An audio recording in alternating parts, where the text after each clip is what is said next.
आप सबको मेरा सादर नमस्कार। आज की कहानी बहुत ही सुंदर प्रेरणादायक कहानी है।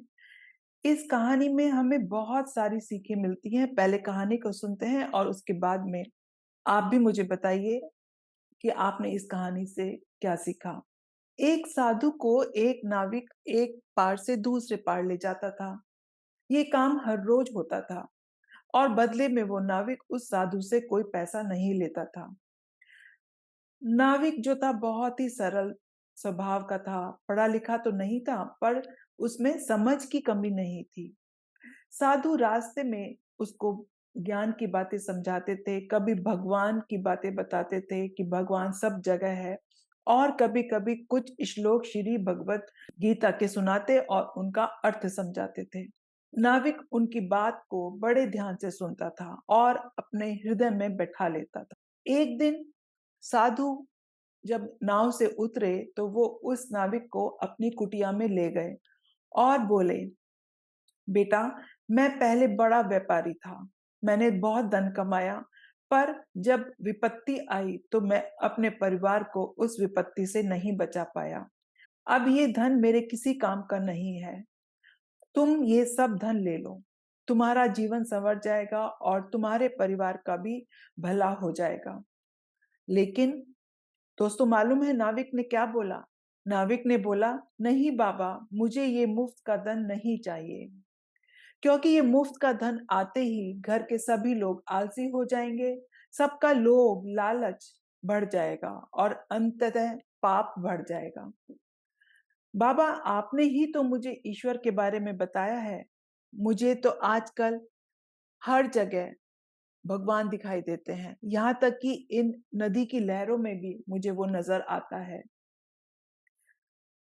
जब मैं उसकी नजर में ही हूं तो फिर मैं अविश्वास क्यों करूं? मैं क्यों अपना काम छोड़ूं? मैं अपना काम करता रहूंगा और बाकी सब उस पर है। जब मैं उसकी नजर में हूं, वो मेरी नजर में है, तो मैं अब उस पर अविश्वास क्यों करूं? तो दोस्तों, प्रसंग तो समाप्त हो गया, पर मन में कई सारे सवाल छोड़ गया। इन दोनों पात्रों में साधु कौन था? एक वो था जिसने दुख आया तो साधु के वस्त्र पहन लिए, संसार से संन्यास ले लिया, धर्म ग्रंथों का अध्ययन किया, उनको याद किया और खुद समझ आने पर दूसरों को समझाने लायक स्थिति में आ गया। लेकिन फिर भी उसने धन की ममता मोह नहीं छोड़ा। वो अपने उस धन के लिए सुपात्र तलाशता ही रहा। और दूसरी तरफ वो निर्धन नाविक था जो दो वक्त की रोटी भी बड़ी मुश्किल से जुटा पाता था। अगर उसने सुबह का खाना खा लिया तो उसको पता नहीं था कि शाम का भोजन उसको मिलेगा कि नहीं। फिर भी पराये धन के प्रति उसमें कोई लालच नहीं था।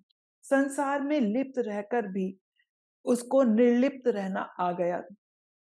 उसने भगवा वस्त्र नहीं पहने, संन्यास भी नहीं लिया, पर उसको ईश्वरीय सत्ता में विश्वास करना आ गया।